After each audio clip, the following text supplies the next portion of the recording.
He has taught at the kinder, elementary, secondary, undergraduate, and graduate levels. After deciding to leave and learn outside the university, took the board licensure exam for teachers in March of 2018 and ranked first.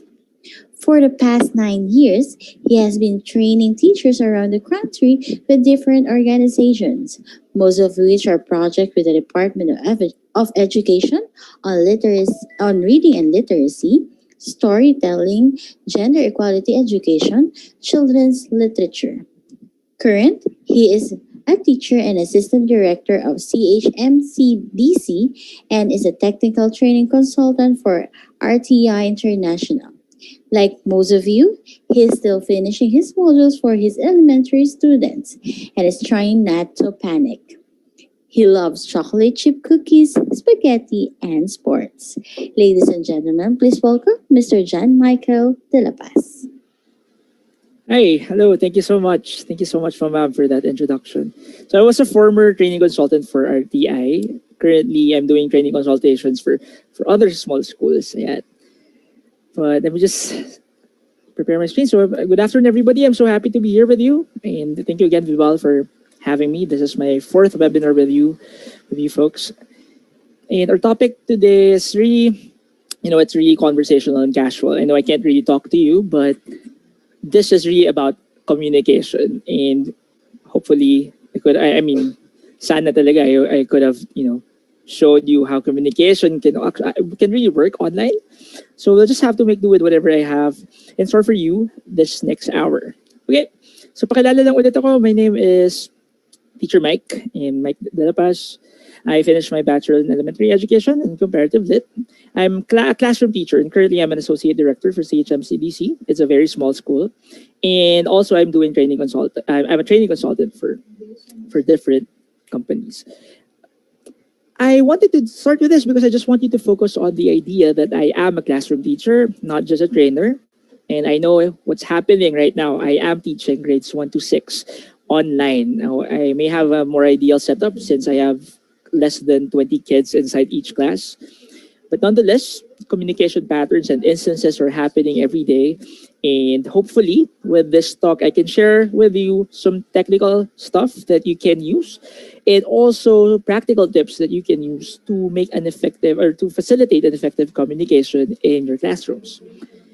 Having said that, I also want to begin by saying that okay, your BAL teacher, Teacher JM, Teacher Mike, is somewhere in the middle of Gen X and Gen Z. I'm a millennial, meaning I'm starting with this because it's important to know that the Gen X, the teachers prior to us are not probably or not perhaps very natural when it comes to using online things, gadgets and softwares and applications. On the other hand, our students, the ones we're teaching, are very, very used to it, are so used to it that they don't know and they cannot imagine what life would be like without these gadgets and internet.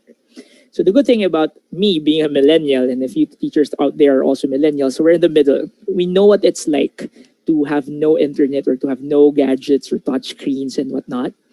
But we also know and are used to using gadgets, your tablets and your smartphones and the like, which can help us bridge that information, that gap between the Gen X and the Gen Z. So we want to be able to help communicate with these generations, right?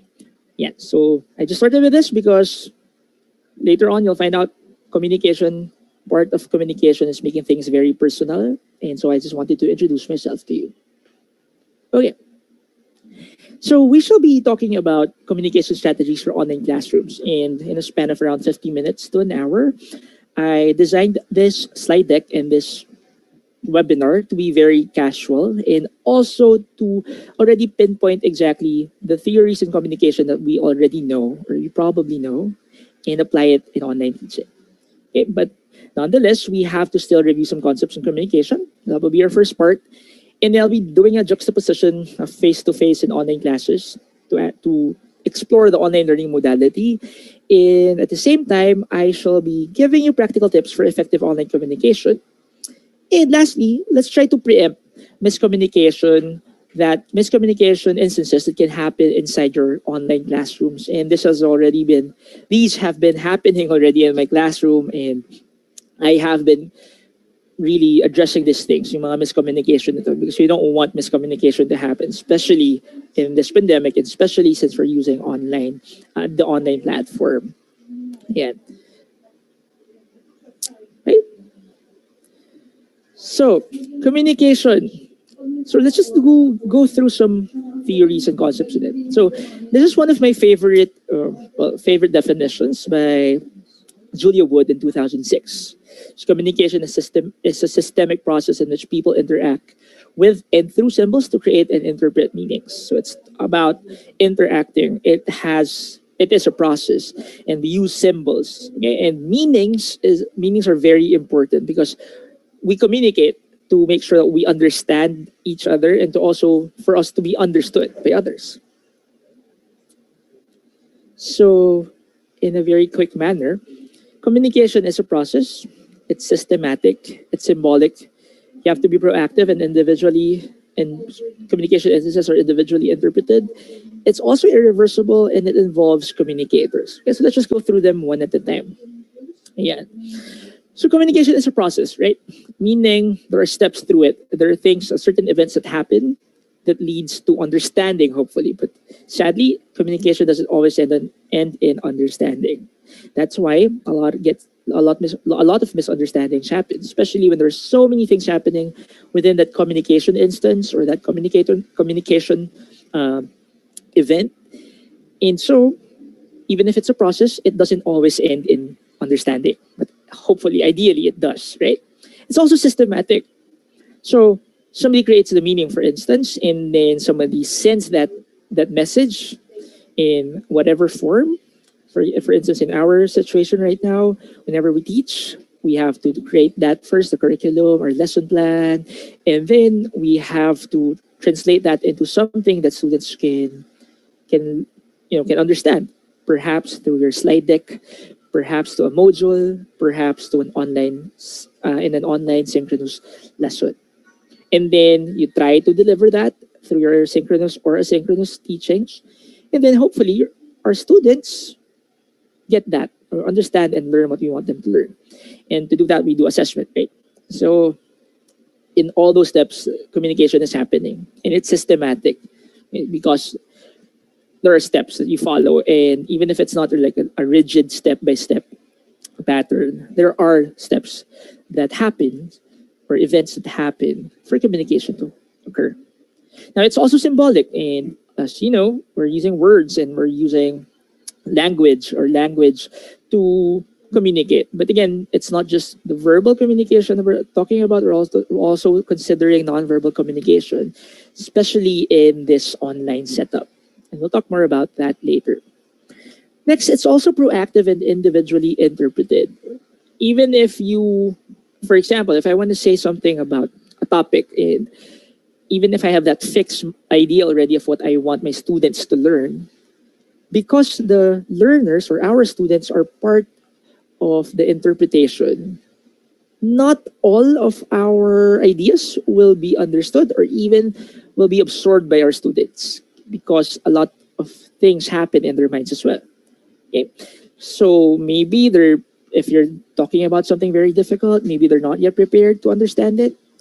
Or maybe if it's too easy for them, they might get bored and they may not listen. Okay? So there's that proactive aspect to it. Okay? So being part of that communication process takes an individual to to help out construct the meaning that he or she is creating or getting from a communication instance. Next one, it's irreversible. Once you were, once you start saying things or once you utter things, you cannot take that back. You can say perhaps that it's wrong or you can correct yourself, but that instance that you said something cannot be reversed. Right? So, yun na yun. Pag nasabi mo na yun na yun. And because lalo na ngayon, in online learning, in a while, you'll learn, ang daming nawawalang interpretations, ang daming nawawalang meanings because of our modality and a lot of different kinds of noise. So we have to be very, very accurate or certain about what we want to say. Because again, it's irreversible. Once we say it or utter it, there's no turning back or taking it back. Okay. And lastly, it also involves communication, involves communicators. It's not just a listener and a speaker, not just a teacher and a student. Both of us, the teachers and the students, we become communicators. We can become a listener or a speaker and in different instances. But so it's not just us listening and speaking dynamic, it's more of we are all communicators. Okay. So I know this is very basic. You probably studied this in college, but it's important to understand and to just review these concepts because later on we'll be using these things. So, like what I mentioned earlier, you have your verbal communication and your nonverbal communication.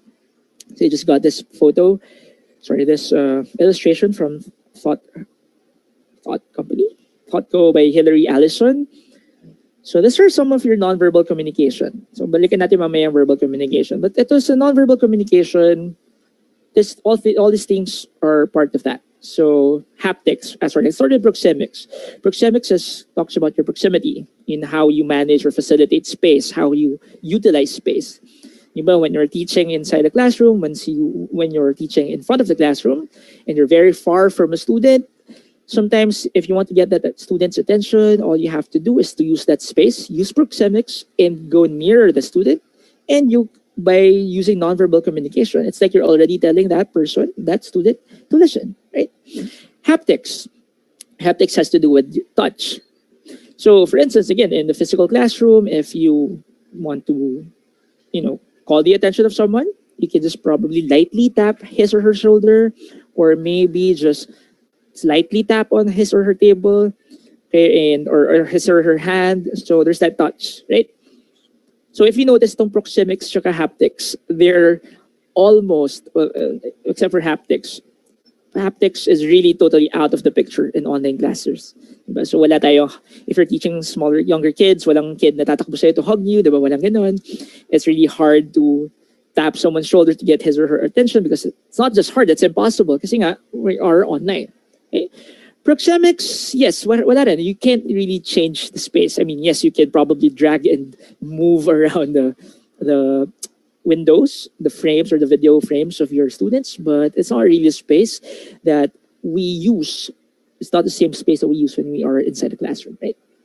Vocalics includes all your intonation, your speed, how you say things, yan.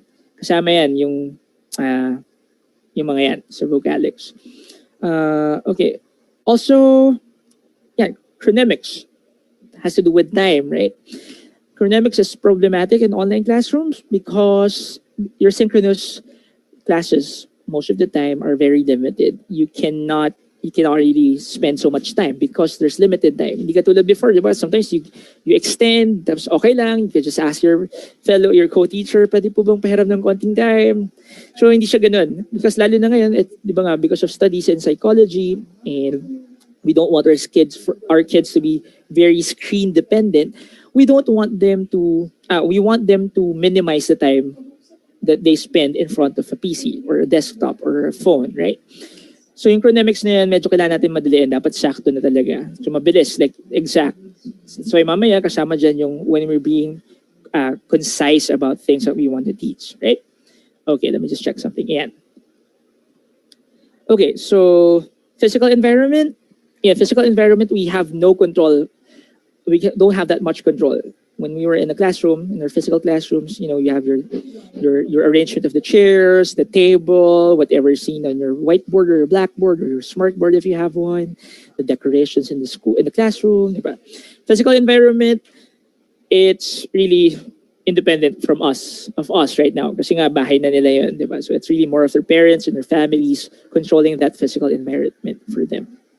Okay, then you have your personal appearance. Yeah, even if it's online, maybe you're probably wearing shorts but wearing something more formal on top.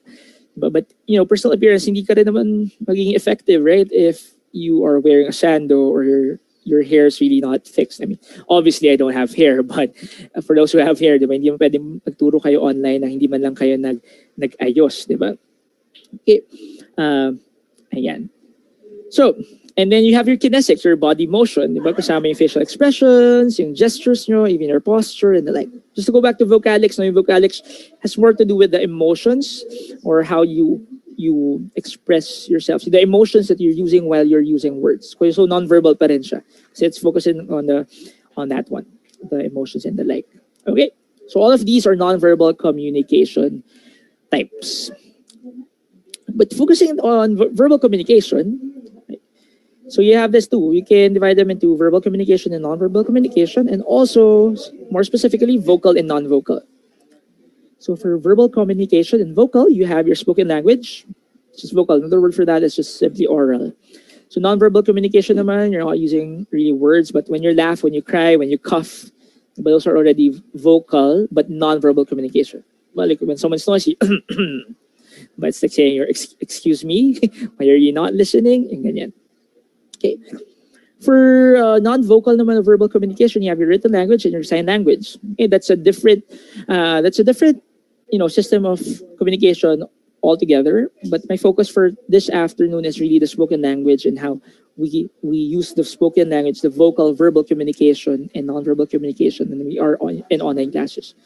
Kasi yung writing, that's a different story altogether. There are certain similarities and elements that written language use as a form of verbal communication, but again, mas iba yan kasi you can collaborate on that. There's more time to edit that, di ba? Mas controlled rin ang written language, and it needs more time kasi it also factors in the reading speed of the student and the like. Okay. So another example of that is your sign language. So let me just check my notes. Ayan. And then your non-verbal communication is also non-vocal, includes your gestures, body language, haptics, proxemics, and kasama nga dito yung kinesics and others. Okay. So, just to give you an example, this is from the University of Minnesota in their open library. Changing your tone greatly affects meaning. Like if you notice, if I read this, this table just shows you the emphasis, the placement of the emphasis, and how it changes the meaning. If I say, I did not tell John you were late, it's like saying someone else told John you were late. If you say, I did not tell John you were late, this did not happen. You're focusing on that negating word. And I did not tell John you were late. I may have implied it. So you're focusing on the idea na hindi ko naman talaga sinabi, but baka na-imply ko lang. Next one, I did not tell John you were late. But maybe I told Sharon or Jose. If you put the emphasis on you, I did not tell John you were late. I was talking about someone else. Right? Or when I say, I did not tell John you were late. I told him you still are late. Or if you put your focus on, I did not tell John you were late. I told him you were attending another meeting. Okay? So you see, that one, no? So kasama this is an example of also your vocalics, right? Yung speed mo, yung emphasis mo, and the like. So just with that nonverbal communication, you change meaning. You change the meaning of the same sentence. So that one sentence has, at least in this table, has 7 different meanings. So that's how that's how your tone can really affect or dramatically affect your meaning. And I'm focusing on tone because this is among those things that we studied in nonverbal communication. Vocalics takes center, like the front and center. It takes the most important. It becomes the most important among all the non-verbal communication types, simply because of online learning. Wala naman tayong proxemics, wala tayong haptics, diba? Our kinesics hindi masyado, but but tone talaga. Okay, yung boses natin, how we use it will really affect our online classes. Now, there are many communication models, but I think communication theorists and experts in speech communication really like the transactional model. It's very simple. So you have, diba, comparing to linear, diba, yung linear kasi you have your speaker, then you have a message, and then you have your receiver or sender message, and you have a receiver. Yan. Ito yung transactional model. It's transactional because both communicators A and B, they have various different unique environments that they draw from to participate in the communication instance. So yan. Ideally, you have your message and then you have noise. Noise are examples of noise are yung distraction no, na pwedeng maka-affect dun sa delivery of message or it can affect the communication instance itself. So this is your transactional model by uh, uh, yeah, by a Barnland. Sorry, I forgot. Ayan. Now, I just tweaked it a bit, and this is just my own take on it, okay? Just to make it, just to help you imagine online communication. If you're going to use the same transactional model, the difference there is the noise that communicators experience are separate from each other. When I say noise, hindi lang to yung ingay ha. Anything that can be distracting, like your emotions, your physical state, may sakit ka, hindi ka masyado makapag-communicate mabuti, or even maingay sa bahay kasi nagtuturo ka. O kaya as a teacher, yun, may asong kumakahol, di ba? Marami yan. And o kaya biglang may dumaan na walang t-shirt sa likod mo and it distracts the class. So those noise are unique to each. Okay, to each of us. So, sa communicator A dun sa communicator B. Hindi katulad in the previous model, yung talagang original transactional model. The noise, because if you're talking in person, face to face, yung noise na yun ay same or almost the same for both of you. Right? So in a way, it's harder to control this noise because you don't see what the noise is in your student's house. And you don't really see everything that's happening there. Right? So at the same time, it doesn't stop there. That message, it has to go through a device or through a channel, and that also involves the internet. So your message already is being transported into different channels before it really reaches whoever you want to reach. In this case, our students. And our students who want to respond to us experience the same thing. Okay? So ang dami ng mas marami siyang factors. Okay, and then kasama na nga dyan is limited yung mga non-verbal cues natin. Okay, so this is how you can picture it. Okay, you can imagine it. Okay, so medyo it's more complicated. Okay, now, so having reviewed those concepts, let's now go on and juxtapose or compare and contrast the online learning modality of face-to-face and online classes. How are they different? Okay, paano ba sila naging different?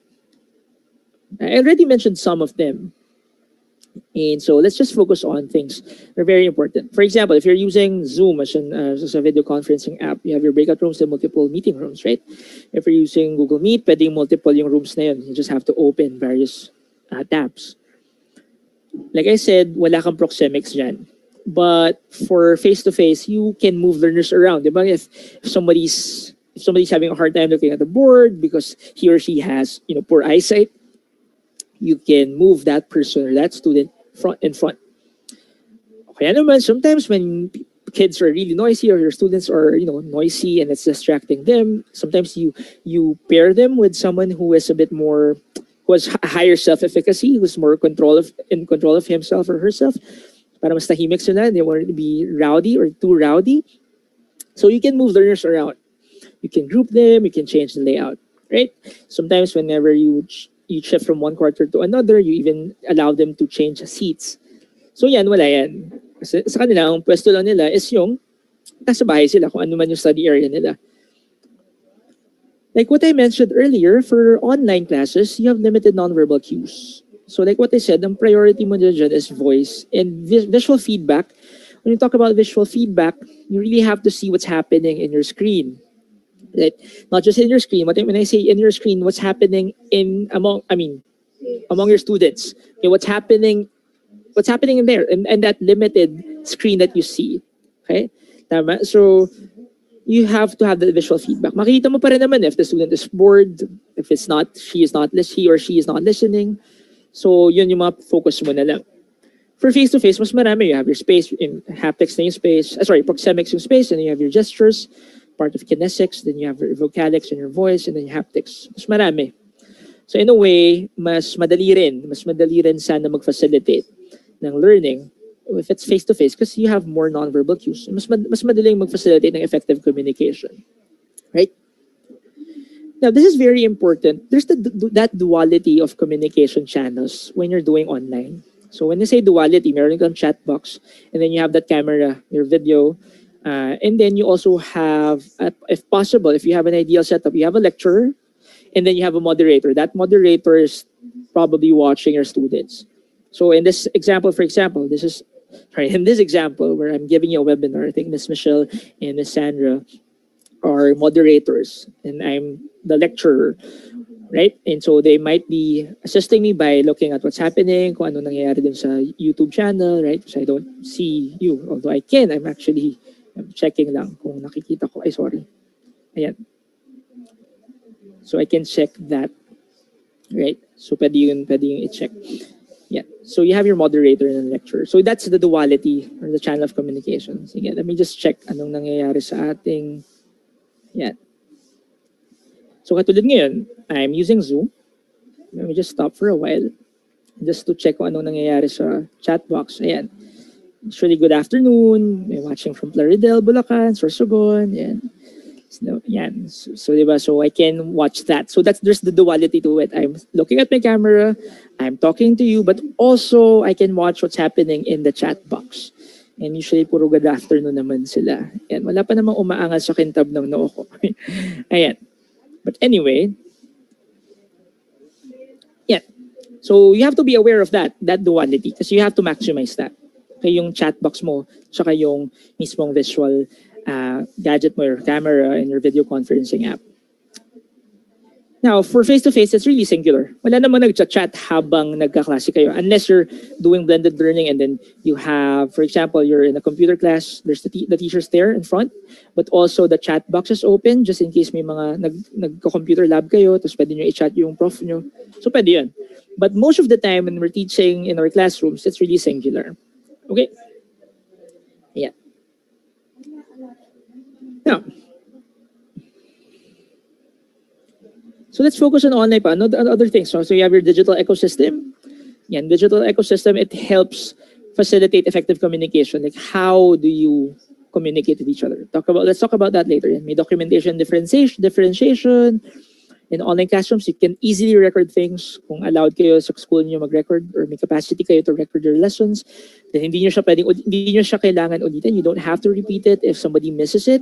You just have to send that student the missed class or the video of the missed class. There's also the flexibility in time and distance.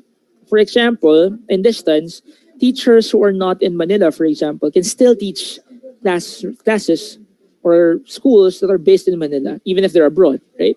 So actually, this is a good time, or if you're in a private school, this is the good time to work with experts. They can handle smaller, some subjects.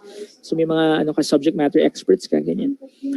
Sorry, mali lang spelling. Also, students far from the school, right? So sometimes in our school, for example, meron kaming wala naman sa Manila ngayon, nasa province kasi na-stuck because of the lockdown. So they can still continue school. So there's the flexibility and distance. Flexibility in time, if you're doing modular or even synchronous and asynchronous lessons, you can move a deadline. For example, you can assign an assignment. Like today, kunyari, nagka-class tayo right now, and I assign you a homework, and then I tell you have until Sunday to make it or to do it. Then there's that flexibility in time. Because most of, in face-to-face, usually in an hour, tapos na lahat ng tasks, homework na lang, right? So, pero in online learning, in online communication, you can explain a task and then ask them to continue it after the class. Now, there's also the introvert's chance, and we'll talk about this more later because you must meet chance yung introverts. And there's this concept, the disembodiment of a person in online conversations and online communication. Let's talk about that in a while. Yan, so makikita nyo rin sa communication, you can focus on personality and social skills. If it's face-to-face, it's easy. It's easier, the organizational skills. Kasama na rin dyan, syempre, if you're, I think one of the hardest things, the hardest population to teach right now are children with special needs or children who are struggling with their learning, because it's hard to really teach them from a camera. Because again, it's very important that you're there for them. So it's really difficult. And I think a lot of you would agree, especially if you're teaching children with special needs or exceptionalities. Now, this is another thing. In face-to-face, it's easier to simulate students' thoughts and interests because you're there, right? You're there and you're physically there. Your physical presence is there. We'll talk about presence in a while. So online kasi it's not there. They can easily just turn you off or shut down their computers or even leave the room. Tapos na, di ba? Modification for students' needs are also easier if it's face to face because it's you can address your cognitive and emotional needs at once.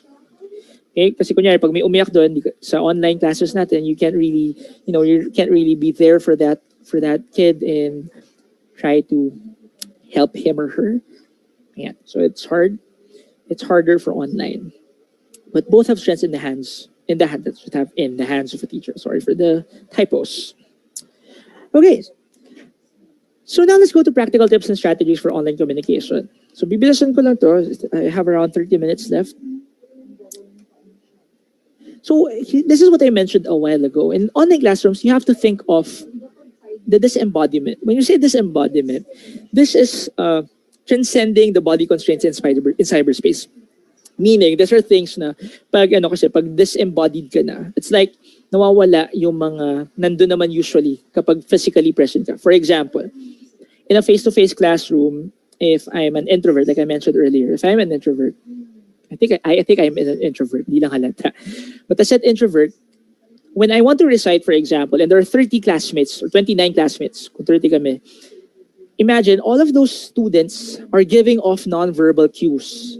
So that's why students who are introverted may have that anxiety because their eyes are on her or on him or on her. The teacher's eyes are on him or on her. So nawawala yun kapag online. Kasi pag online, it's just a screen. That's why there's a disembodiment. Okay. Now there are good things and bad things about that. Like I already told you the good thing. One of the good things about the disembodiment in online presence or in cyberspace is that there's lessened nonverbal cues. Because if you're just focusing on your teacher, for example, online, then you wouldn't mind the nonverbal cues happening in your classmates' cameras or frames or windows. Ba? Nawawala yun. So nakafocus ka lang. So if you also notice, it also helps that you have a microphone, your students have a microphone, so yung mga mahirap magsalita, when I say hirap, mahina magsalita. Di ba in usual classroom kasi there's the issue of proxemics na pag malaki yung room, and then you have to modulate your voice for the teacher to hear, nakaka-pressure rin yun. Kasi what if ganun talaga yung boses mo? But with the help of, your microphone, you don't even have to shout or to make your voice really loud. Okay? So there's that disembodiment. So may advantage. Okay? Nawawala yung minsan nagko-cause ng anxiety for students. However, there's also a bad thing. One of the bad things in one study on this embodiment is that kapag there's no nonverbal cues, right? There's also limited communication, right? Once they're done with the synchronous lesson, there's that feeling of loneliness. So after nun, wala na akong kausap. I'm alone. So that there's solitude and isolation. And like when you're in face-to-face, after a class, and then you go to recess, for example, you're excited because there's recess, you can go to the playground, you can eat lunch with your friends. So there's that concept of togetherness. But because of online classrooms, there's that disembodiment that after you shut down that computer, you don't have anyone with you. You're with your family, but it's not the same being there with your friends and classmates. And that's why online presence is another key idea that I want you to get from this talk. Online presence is how can you make your students really feel that you're there, even if I am just, for example, I'm a teacher right now. I'm just a bald head in your laptops. Probably some of you are doing something else while listening to me. Probably I'm just playing or I'm droning out. I'm just saying things and no one's listening. Diba? But as a teacher or someone who's talking or facilitating, at least I should make my online presence felt. Okay? So we want to reduce the relational distance and increase instructor presence. What's relational distance? Relational distance is the idea that you are far from the teacher. Okay? The fact is the teacher is in school, I'm at home, we're very far. So relational distance yun. Malayo naman talaga kasi physically. But to augment that or to lessen that feeling of distance, you can focus on increasing instructor presence. And how do you do this? Look at this one. So you can use your avatars, for example, or your mga emojis. So I'm teaching here, I'm writing a sentence, teacher JM is bad, and then I give them a chance to, I did this, I used the annotate function in Zoom, and then I told them to give me hair. Diba? I know this is just for kids, but for even for older learners, pwede nyo pa rin gawin, you can still think of something that can make you, make you more personally there, even if it's just superficial. Kahit na wala ka naman talaga dun, the fact that they can somewhat interact with a symbol of you, like in this case, my avatar. And then they can draw hair on my head. Then my online presence is increasing, right? Okay. So ayan. Now, aside from that, you have the 7 C's of communication, and you've studied this probably, so dadaanan ko lang sila. Having said that, with this embodiment and online presence in mind, you should also consider the 7 C's of effective communication in an online course. But this is by Venerable. Yeah, it should be clear, coherent, complete, concise, correct, concrete, and courteous. I'll be focusing on 4: clarity, conciseness, concreteness, and courtesy. Okay, let's focus on this 4. Kasi iba, it's a bit self-explanatory naman. But for clarity, specifically in online communication, you have to make sure that whatever you're saying is not open to various interpretations. If you want your students to learn an idea, make it as simple as possible. In classrooms, in one technique in pedagogy is you want to draw it out from the students, right? So sometimes you spend time na sila talaga yung makaka-realize, right? But because you're doing online classes and you have limited time, you have to minimize those. So you can't do that every day, that you're trying to draw everything from the students. What you can do is to draw some, when you say draw, yung sila yung makaka-realize, they will be the ones realizing what the lesson is all about or what the concept is all about. You can do that from time to time, that's important, but more often than not, you have to make sure that your priority is clarity. So you want to make sure that yun nga, the various interpretations are minimized. So they really get what you need them to learn. And thus, that connects to being concise. Less is more. I know in the Philippines, we tend to be so, paano ba, we're grade conscious, and our concept, sadly, in the Philippines is the more kids know, the smarter they are, or the better their education is. But actually, it's not really true all the time. So you can bombard, a lot of students in the Philippines are bombarded with so many data, but the quality and the depth of how they use these ideas, uh, it's not really as, it's not really as deep as you want them to be, or want them to understand that. So lalo na sa online, don't don't force your students to learn everything that they must have learned or they could have learned in a physical face-to-face classroom, right? Kaya nga tayo may most essential learning competencies by the DepEd, or whatever private school you are in, your school made sure that they had to select the most important as well. Okay? So less is more, so be concise. Next one, you have to be concrete. When you say concrete, this is not the concrete na you have to, show it like a real object or a realia. It's more of you want to be specific, definite, and vivid. Because you're not there. Again, wala kang proxemics, wala kang haptics, wala kang masyadong kinesics, limited lang yung kinesics mo. You want to make sure you're specific, definite, and vivid. You want to describe things that as you want them to be imagined by your students. So don't be vague in general. Okay? So i-targetin nyo na talaga. Sabihin nyo na talaga yung gusto nyo sabihin ng diretsa. Okay, ng explicit, diretso, or explicitly. Okay? And to do that, you have to be specific, definite, and vivid. Now, courtesy is also important. You also have to ask for your students' opinion on how to improve the communication.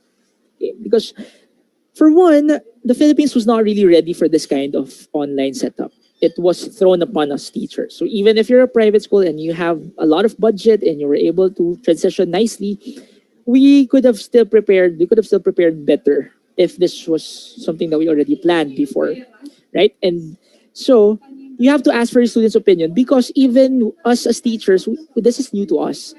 Okay, and this is really new to your students as well. And there's already that anxiety, and so you want your students to be part of the learning process, so you can ask their opinion how to improve communication, right? Yan, so importante yan. So by the way, if you have questions, don't be shy, just type it there. I think our friends from Vibal will be taking note of them. And yet, Okay, so now we have here the essentials for online teacher-student communication. We want to remember these things because this is the basis of good communication. Number one, you maximize different modes of communication. Number two, you want to create an effective communication system. This should be number three. Number three, convey the right tone of voice. And lastly, make your communication personal. So let's try to see this in one at a time. No? Number one, you have to mix different modes of communication. So essentially, you have your video for video conferencing. You also have your audio. It can be your audio clips or even podcasts or when you're talking while there's a video, like what I'm doing right now. And then you also have your text, your email, and your live chats. In fact, live chats are more rampant these days because, like what I said kanina, diba, it's a disembodiment. So disembodiment where your students feel alone when they're done with the synchronous classes. They tend, and they should actually, it's a good thing that they find camaraderie and togetherness and belongingness in chat groups. So yung mga students natin, lalo na sa high school, yung mga upper grades, and even college, they'll survive in live chats. Kasi live chats will continue the sense of being part of a class during your synchronous classes. Okay.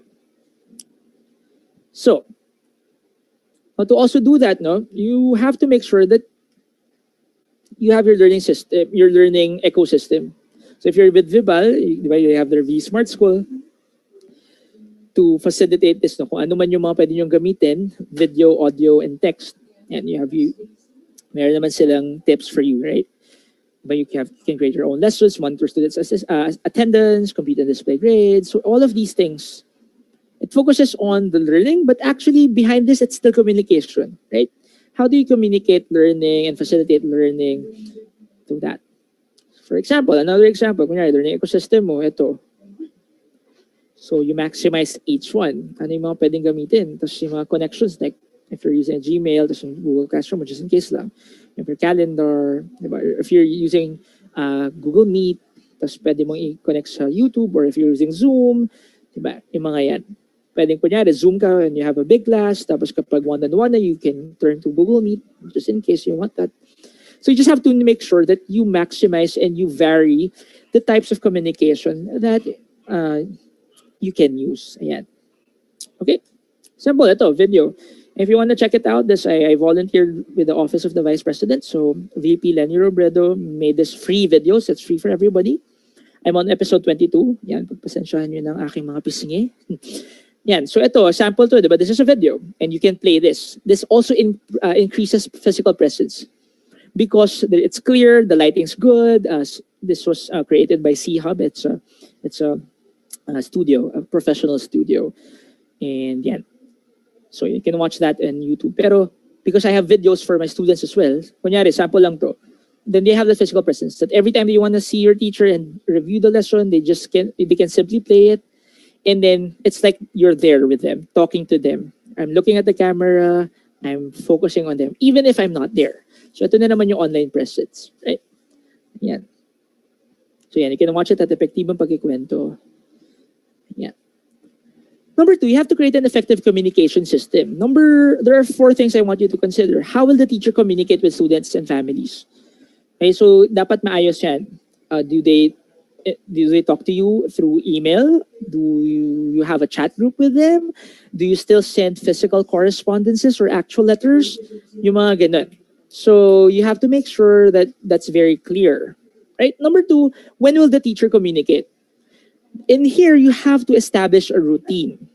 When will you be sending modules, for instance? When will you be available to talk to? When will you have synchronous classes? Ba? Kung may synchronous classes kayo, dapat malinaw pa rin yung schedule.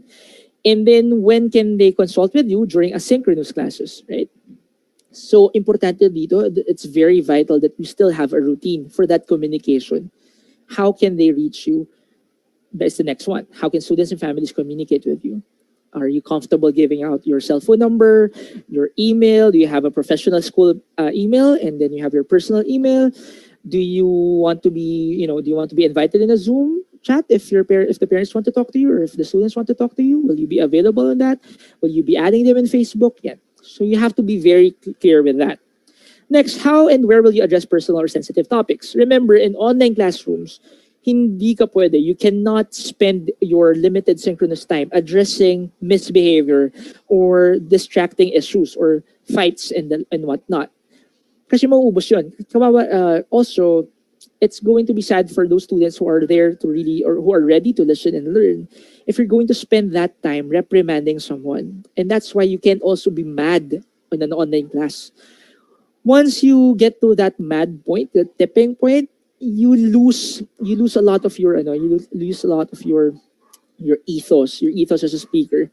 Kasi nakikita ka nila, napapanood ka nila. It's just like they're watching a movie na may nagagalit, right? And they can easily, like what I said earlier, put you on mute or just turn off their computer. So you don't want to be mad in an online class, lalo na if it's a group class. Now, if there are things that you really have to address, like may umiyak, for example, or somebody felt bad and or somebody fought, then you still maintain your composure and then you schedule a separate communication, a separate video conferencing for them if possible. Okay, because you have to address that. Okay, I'm not telling you to forget about that. You just have to address that on a personal note. It's like in a smaller number. Kunyari, kung one-on-one lang kayo or dalawa lang silang bata na nag-away and you, because these are personal or sensitive topics. Okay. Number 3, you have to convey the right tone of your voice. I said this, no, part of vocalics as well. So you have to use emotive language. So, like, I don't know if you're getting it from me, but I try to make it really, kind of, medyo mabilis ako magsalita, but I wanted to be a bit livelier. So I'm trying to be more emotive. I mean, showing my emotions. I'm showing if I feel sad na may nag-away na bata kanina, di ba? Or, I'm excited to be here with you guys. So you have to be very emotive and even animated as you speak. When you say animated, the students you're allowing the students to feel what it is you're trying to tell them, right? Then don't be afraid to use your GIFs and emojis. It's not GIFs. I think na yan. Settle na yan. GIFs talaga sila. Tama ba? Yeah. Yan. So, graphic interchanging format, if I'm not mistaken. Anyway, and emojis. So don't be afraid to use those because emojis and GIFs can help students really see what you're feeling. Just in case hindi ka ganun ka-animated magsalita, or very monotonous ka pa magsalita, then maybe your emojis can clarify what it is you're saying, the feeling or the thought or the emotion behind what it is you're saying. And of course, teachers, even if you're chatting with your students, as teachers, you have to observe proper language and grammar. Okay, I know it's it's counterintuitive to use emojis with formal language, but you can still use, emojis and GIFs while still making sure that you spell words correctly or that you spell it out. Hindi ka mag-shortcut masyado. Because you're already modeling rin. It doesn't matter if you're a language teacher or a Filipino or English teacher. You're still a teacher, so you have to model proper language and grammar. Okay. Next one, you have to make your communication personal. Okay, so you want to spend time to talk about things. This is very important. If you want to have a very effective communication patterns or communication instances inside your online classrooms, you have to be personal about it. So use names. You can also do self-disclosure, meaning you tell things about you, what's happening about you, or in your life as a teacher in online classes, diba? Hindi lang puro yung lesson lang. Diba? Like for example, sometimes, like what did you do over the weekend? The same things that we sometimes do. You're supposed to also do this rin naman talaga in face-to-face. But in online, it's more important. You self-disclose. What do you do? What's happening in the life of teacher JM or teacher Mike? Right? So you also have to do off-topic chat. Because when you spend time to talk about things outside the class, it's also like you're checking on each other and you're giving them a sense of togetherness. Okay, so in my classes, although right now I'm only teaching 1 to 6, in the past few months, anong summer I've been training adult learners for DepEd in RTI. So kahit ano pang level yan, talking about something outside the topic or your lesson will really make your communication patterns more personal and thus making the entire communication experience more effective because there's a sense of togetherness. Okay? So you don't want to alienate and isolate. Remember, may disembodiment na nga, di ba? And you want to lessen that disembodiment. You want to lessen the isolation that kids or students get from that disembodiment. So sample, sometimes these are my sixth graders. So what I did was or obviously, kunyari, my kids know I'm bad and, I'm proud of it. I don't hide it. So I make it personal. So one time I put googly eyes on my forehead, drew a nose and a mouth randomly, and then put my eyeglasses on top, right? And it made them smile. And at the same time, it started that way sorry. It started the day or that online class in a very light manner. Because they know that their teacher knows the teacher has humor, the teacher wants to make them laugh, and the like. So I'm making it more personal, di ba? Yeah, personal, bakit to making it personal? Kasi nga, again, I'm identifying the idea that I'm bald, I don't have hair. And I'm embracing that. And I'm already modeling how you can be confident as a teacher who's bald. Well, at the same time, you're talking about yourself, not taking yourself too seriously. Okay? So our last part, just in time, is the fourth one, which is preempting miscommunication. So there are possible miscommunication instances in an online classroom, and believe me, as a teacher is doing it right now, ang dami talaga nitong miscommunication na to. And sometimes it's really sad. But again, our goal is not to be so sensitive about it, but be proactive about it. We don't want to, to make to end with parents na miscommunication tapos na. Sayang, diba? I know sometimes parents can be taxing, they can be toxic, and they can be, they can be really mean sometimes. But we don't want that. We don't want to end relationships with parents. That's the saddest thing you can do as teachers, diba? So you want to make sure that you try to preempt these miscommunication patterns and address them as early as you can. Ano ba mga negative aspects of online platforms that can be the source of miscommunication and, not ideal communication instances? Number one, presence. Are they really there? Focus natin masyado as teachers. Nandiyan ba talaga yung estudyante ko? Nakikinig ba talaga sila? Are they even listening to me? And sometimes you want to be OC about it. Diba? I read somewhere in Twitter, like a school, I don't know which school, but somebody just took a screenshot of it. Parang they just want to make sure that when somebody's taking a quiz, the one hand is like writing or typing, and then if you're not using the other hand, you have to put it here just to make sure that both of your hands are there and it's not doing something else. Diba? Yes, if you want to do that, let's go ahead, but that thing, when you're very, very strict about everything, it's forming a sense of distrust. And when you don't trust your students, it's a reason for them to not communicate effectively with you. Diba? So, importante yan. So, question is, are they really there? And then, the converse of that is also true. Is the teacher also really there? Like, yes, I know my students can see me teaching, but am I really there? Do I really care about them? That's why you have to increase your online presence. Okay.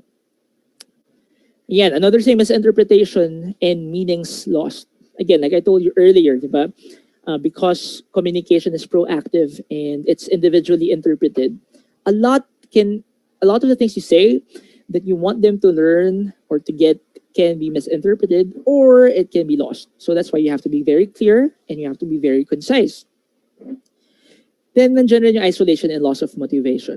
Right? Isolation, like what I said, because of the disembodiment, it's like I'm not in a classroom anymore. My friends are not here. I may be in an online class, but they're very far from me. So it's really hard to feel that you belong and you're there with them.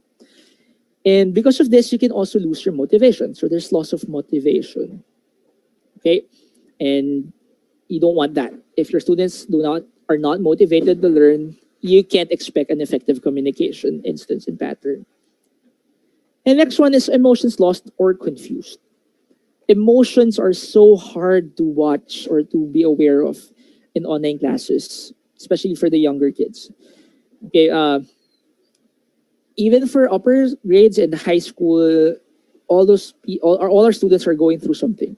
The pandemic is causing us a lot of anxiety and stress. And so emotions can be high, emotions can be, parang nasa almost tipping point. So anything na mangyaring masama, something bad happens, you get disconnected, you get frustrated, or worse, you're just lazy, you don't feel like learning. Okay, so emotions mo, it gets lost sometimes, right? And thus, borrowing from Kunin, I'm sure teachers here, you know what witness is, diba? Your eyes in the back, you can see everything. You should apply this to online witness as well. So if, only if you have budget, it's really better if you have two monitors. If you have two monitors when you're teaching. Because you want to make sure you're seeing everything, all of your students. Kung kaya mo pang tatlo kasi malaki yung class mo, go ahead. Para tatlo yung nakikita mo. You're seeing everything. Because you might not notice what's happening. Like for example, yesterday I was teaching a grade 1 class and it was going smoothly. And then suddenly, before I knew it, when I clicked on the next set of students in the screen, nasa sahig na yung estudyante ko. He was laughing and his chair was overturned. So parang, oh my goodness, if something bad happens, you don't want that kid to be hurt. And you're not there to help him, right? Or to help her. Ganun rin sa emotion. Sometimes you get frustrated when you don't call them and the like. So you just have to make sure you have that witness, okay, or awareness of what's happening everywhere. So I just have here last 5 slides, 5 case studies. Number 1, ito, ano gagawin mo? The child and guardian feel frustrated that they cannot enter the video conferencing app. They're frustrated. And sometimes parents would think na, and I experience this, not everyone ha. Sometimes iba think na hindi mo sila pinapapasok and they can be sensitive about it. But again, remember they're already frustrated and it's the internet's fault. The Philippines has really a bad internet connection in Southeast Asia, in the world. We have the slowest internet providers kahit na mahal na yung binabayaran natin, right? So you have to think about how to address this, right? Okay? Kaya wag yun na sabay ng frustration. If you're frustrated as teachers, chances are, you know what, it's not going to be a good, effective communication pattern between you and the parents. Case study 2. The learner loses interest since the teacher does not call her or him, right? So if you can, make sure to try to call everybody in a synchronous class. Kung kaya lang. Kasi pag marami naman, hindi naman talaga kaya. But when you call someone and get to converse with that kid or that student, it improves motivation. It increases motivation and thus more interest as well. Okay, so day 3, while the student is talking, the teacher moves on to another student. Apparently, the student's video froze. The student feels the teacher cut him or her off. Yung minsan, nakala ng estudyante, hindi mo na siya pinansin, kinot mo na lang siya, you move to another student. But in fact, her or his video was laggy. So you thought it was just frozen, so you just called someone else. So lahat to nangyayari and it affects our communication patterns, right? Yung lag, yung mga misinterpretation, feeling nila you're not minding them, yun pala, frozen na sila. Another one, while having a lesson, a student is playing games in her or his phone. Right? How can you communicate effectively with a student who's distracted, right? So, yes, sa simula pa lang, you really have to have trust. You have to build trust. Like, what will happen if you don't listen? Hindi ka papagalitan. What will happen if you don't listen is you won't learn. And if you won't learn, sayang naman yung time mo. You know, if you really don't want to learn, paano yun? Sayang lang. Edi, wag ka na lang sumali. Something like that. Of course, you don't say that, but you know what I mean. This is distractions like this is really happening. And how do you address that? So if I were you, hindi ko na rin i-OC sarili ko. You won't be so, shouldn't be so conscious about it. You try your best to build a community of trust that they're going to listen even if no one's watching them.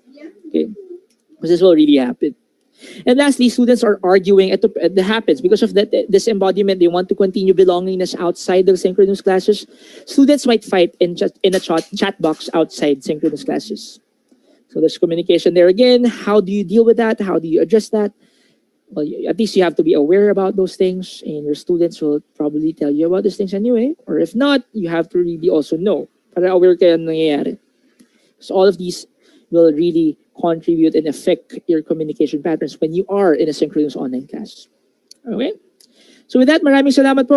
I know I have some time for questions, but if you have questions, you can email me there, jmt.telepas@gmail.com. I also have a very humble, small YouTube channel where I try to upload resources for teachers. That's Teacher Mike's Classroom. I'm also at GUI Mike at Twitter and Instagram. And that's it. Yeah. So thank you so much po. Thank Emma you very Michelle. much, Sir Mike. Now we'll proceed po with our question and answer po. Sure po. The first one po is there. The first one po is from Mr. Al Cameron Avila. How can we ensure that we can still get the nonverbal cues of our students during online class? Thank you po. Thank you. Sorry, ano pong pangalan ulit, ma'am? Al Cameron po. Ma'am, si teacher Al Cameron, yeah. Uh, yes, so one very practical tip is you want to make sure that may gallery view ka. I don't know kasi kung ano yung video conferencing app yung ginagamit nyo. But if it's Zoom, for instance, it's better really to have another monitor, like a secondary monitor, so you get to see them. Okay, or also when another way to improve on that is when you're discussing something, it's better to be in gallery view na wala naka-share screen, like what I'm doing right now. If this was my class, we would all be in a gallery view and we will be talking to each other. I'm not going to be even on spotlight. I'm not going to be I'm not going to be the biggest one. Everybody will be seeing each other. That is if everybody has good internet connection and can use their video cameras. Yeah. I hope I answered that. Thank you po, sir. We'll proceed to the next question po from Mr. Peter Domingo. What are the risks po of communicating online, especially with the parents of our learners? Sorry, what's the first one? What are the What are the risks po? risks? Yes po, of communicating online, especially with the parents of our learners. Okay. That question kasi has a background to it. I think you're asking that because during face-to-face classes, we don't really communicate that much, 'di ba, online with parents, 'di ba? Among schools, it's something that we discourage teachers from doing, 'di ba? Communicating all the time online. Kaya lang kasi the online classroom, the classroom setup online is a different thing altogether. You really have to communicate. So if you're going to talk about risks, number one is your privacy and also your control of time. Kasi some parents, if you don't clarify it to them, they would sometimes call you or text you ng gabi na, o kaya sobrang aga, o kaya sometimes while you're having a class, biglang gusto ka nilang tawagan, yung mga ganun. So those are some risks. Okay? But I think the better question to ask is how do we make sure this is an effective communication pattern how do we have an effective communication system with the parents? So you make sure na you clarify the time, or also how they can reach you and the like. So But to answer your question, risks include they forget to respect your time. They might invade your privacy whenever they scroll, or maybe if they stalk you on Facebook or So make sure medyo okay ang mga online accounts and whatnot. I hope I answered that. Thank you po, sir. The last question po is from Miss Annie Yambot. How to manage negative aspect between parents without knowing on gadgets? Ooh, well, I love that question. I believe me, one of the stresses right now of teachers are parents who are not so good with gadgets. Tapos, worse, siyempre huwag niyo akong isumbong, pero baka kami nanonood na parents. Pero hindi na nga sila masyadong magaling sa gadgets, galit pa sila. But you have to understand that they are frustrated. So hindi natin sila pwede sabayan. I personally feel frustrated sometimes, especially when they're mean or they're rude. So, how do you address that? First, you try to relax. Okay, don't talk to them when you're mad and you're also frustrated. And then you try to call them. If you can teach them, I teach them. So kaya as a teacher, for example, I made sure that the school I'm working in, we really trained the parents. So hiwalay pa yung training ng teachers dun sa parents para alam talaga nila nangyayari. But even after that, marami pa rin parents yung they really cannot understand it yet. Again, di ba Gen Z, Gen X, sure, yeah. So medyo mahirap talaga kasi hindi natural yung gadgets. So first, you have to be calm. Next one, you have to be patient. And third, you have to be explicit how to teach them. So kung kaya nyo mag-screen share, kaya nyo silang tawagan, then do that to lessen the tension. Yan. Ayun po. Thank you so much, Sir Mike. That's all the questions that we have for now. Any last reminders to our viewers for today, sir? Okay. Well, happy Friday night to everybody. Thank you so much for spending your time this afternoon with me. For online communication, just make sure you try to make it personal and you try to make it safe. When you have when you make your students feel safe, they will really be more motivated to talk to you and to reach out to you, and that will really help your teaching. in the process. And so I hope you enjoy online learning. Wala, ito na tayo. And you just enjoy it, but also be calm and just relax and chill. Don't lose your composure and just be there for the kids. So, yan. So, maraming salamat po sa inyong oras. There we have it. In behalf of Vibal Group Incorporated, I would like to thank you, Sir Mark, for being our speaker for today for this insightful learning session. Truly, our viewers really enjoyed your session this afternoon. It is Thank an you, Ma'am honor. Michelle. It is an honor to have you with us today, sir. And to all our Kabibal viewers, all thanks to you for your continuous patronage to our daily learning session. We encourage you to subscribe and watch on our official Vibal Facebook page and YouTube channel. Muli maraming salamat at magandang araw sa ating lahat. Bye, everyone!